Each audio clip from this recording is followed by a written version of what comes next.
Les petits épisodes de Feder-Clyde. Bonjour à tous, bienvenue sur les petits épisodes de Feder-Clyde. Et aujourd'hui, on se retrouve pour un petit épisode au sujet des rêves éveillés. Alors, les rêves éveillés, c'est quoi? Ce sont des rêves où vous avez conscience que vous êtes dans un rêve. Voilà, vous vous rendez compte que vous voyez ce qui se passe et surtout vous mentalisez le fait que vous êtes en train de rêver. C'est ça un rêve éveillé. En spiritualité, quelle est la cause?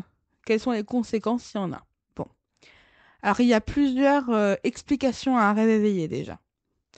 La première, c'est que vous êtes interféré, c'est-à-dire qu'il y a un être involutif qui vous embarque dans une illusion ou alors quelque chose qu'il a réellement créé.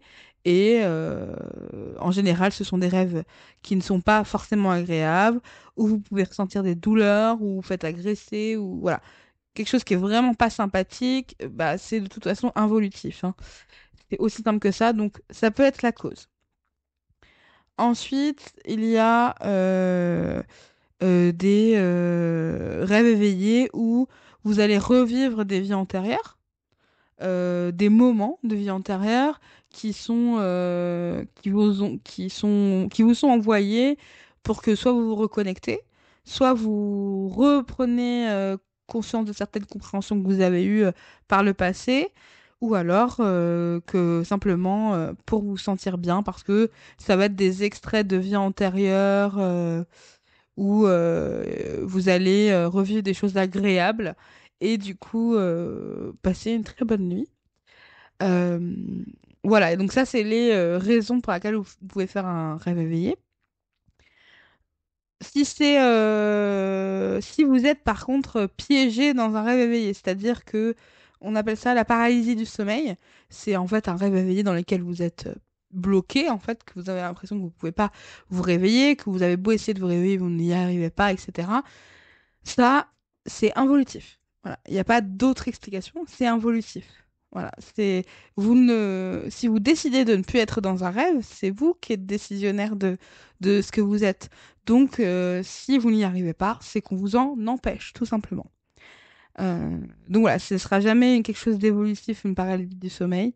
Mais du coup, faites très attention de bien faire la différence. Ressentez un petit peu ce qui se passe. Est-ce que j'apprécie ce rêve? Est-ce que je ne l'apprécie pas? Voilà. Mais les rêves éveillés, ça peut être aussi. C'est ça que j'avais oublié. J'étais distrait par mes chats qui se font la guerre, désolé. Mais vous pouvez aussi voyager. C'est-à-dire qu'il y en a beaucoup qui pratiquent le voyage astral. Ce que je précise encore une fois, je ne recommande absolument pas. Puisque regardez, il y a une autre façon de voyager. Les rêves éveillés, vous pouvez voyager dans dans un autre monde, dans une autre dimension, avec l'accord évidemment de votre âme et de vos corps subtils. Mais ne soyez pas étonnés d'être fatigué le lendemain, puisque en fait, un rêve éveillé, en général, comme vous conscientisez les choses, vous allez peut-être agir, faire des mouvements. Et c'est aussi pour ça que du coup, bah, quand vous vous réveillez, vous êtes fatigué. Parce que votre corps physique, c'est vous, c'est votre squelette, c'est votre façon de bouger. Sans le corps physique, vous ne pouvez pas vous déplacer, en fait. Voilà. Je vous le dis tout de suite, si vous n'avez pas de corps physique, vous ne pouvez pas vous déplacer ici, en troisième dimension terrestre. Vous ne pouvez pas faire marcher votre véhicule, etc. Voilà. Donc, quand vous agissez dans vos rêves, eh bien, vous agissez aussi sur votre corps physique. Donc, quand vous vous réveillez, vous êtes fatigué. Voilà, ça sera tout comme explication pour les rêves éveillés. Si vous avez des questions, n'hésitez pas. Si vous voulez prendre rendez-vous avec nous, c'est sur fedeclice@gmail.com. Et puis, je vous fais des gros bisous. À plus!